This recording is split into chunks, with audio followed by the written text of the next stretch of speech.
Hi folks, and welcome to my RC channel. Today I'm going to do a video on a top tip. If you remember my last video, I did a review on Eternity batteries, and I said that they're good for FPV, which they are. Now I took my DM002 out the other day with the Eternity battery on it, and I got full 5-minute flight with it, on full throttle and everything, and I didn't get any LBC warning until obviously the battery was going flat. So I could have flown for maybe a minute or so more. So that worked out really good. I didn't get battery sag at full throttle like it usually does with that flight board, as you know. So that worked out great. I then took out my F949 aeroplane, and I got 25 minutes out of that with the 500 milliamp an hour version. So the battery worked out good. So that made me think now.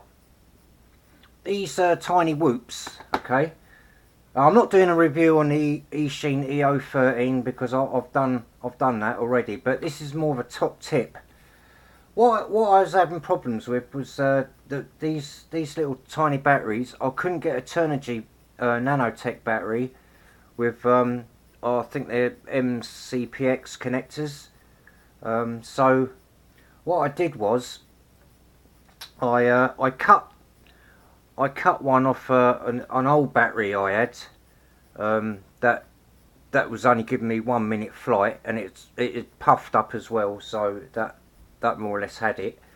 So what I did was I cut the connector off that, and I also got a low C connector here, which I've got off my old flight board. This is an WL Toys F949 flight board with the low C connector on the end of it, and this is knackered anyway, so I decided to put a low C connector on the end of these. Now I know you can buy these connectors and the tiny little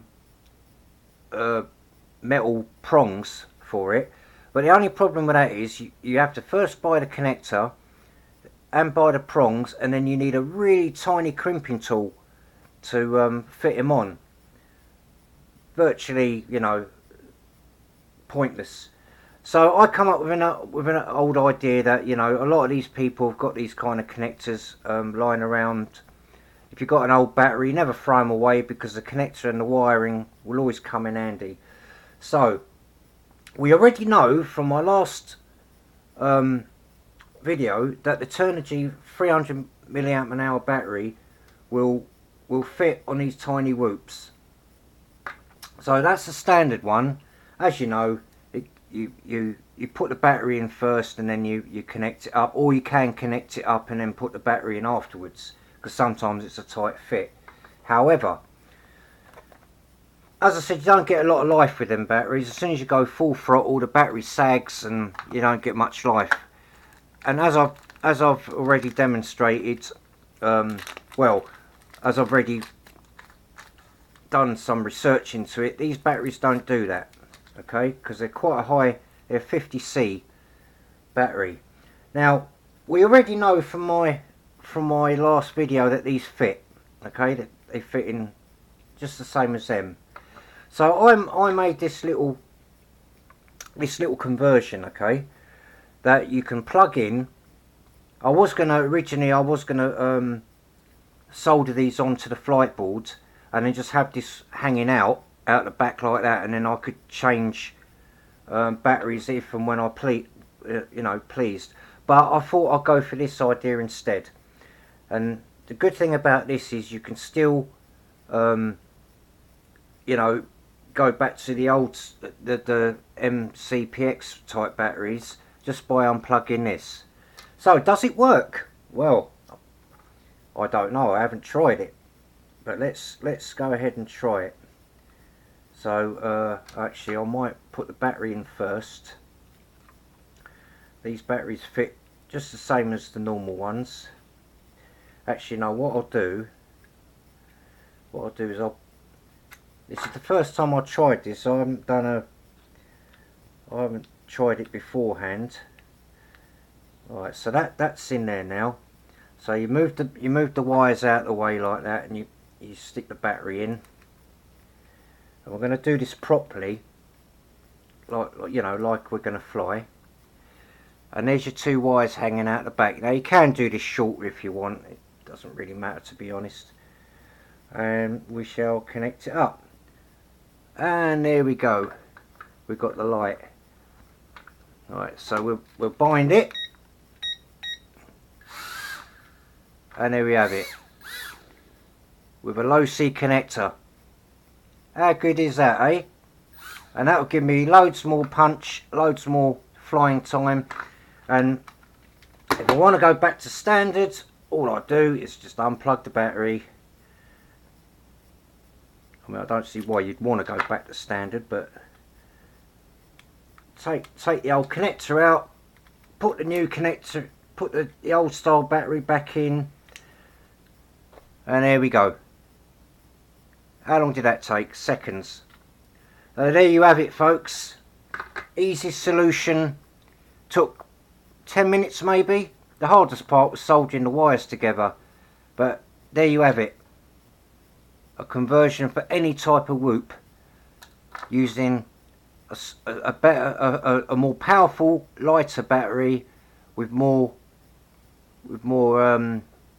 you know, C charge on it, and it fits perfectly as you just saw. And this goes for any type of whoop with you know, the standard little batteries on it. Doesn't have to be an Escheat EO13, could be anything. But there you have it. Simple. You can even run them without the battery and get even longer flight time. You know, very simple, very easy. Didn't cost a penny to do. No waiting in the post for all these connectors.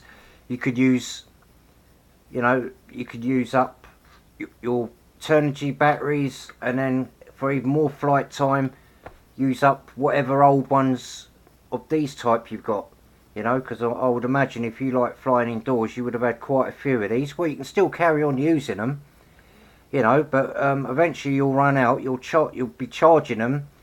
All that downtime you're waiting on, you can convert to this by using that, you know. And the joy about this is anything else you got with that kind of connector, like an aeroplane or something, it works exactly the same. There you have it, folks. My little top tip for today. Very easy. Didn't cost anything. Just used up some bits lying around. Problem solved. Well, I hope you like that video. Thanks for watching, and I'll catch you next time. Don't forget, peeps, get these batteries. They're brilliant. They don't cost more than a standard one. Anyway, cheers for that, guys. I'll catch you later. Goodbye.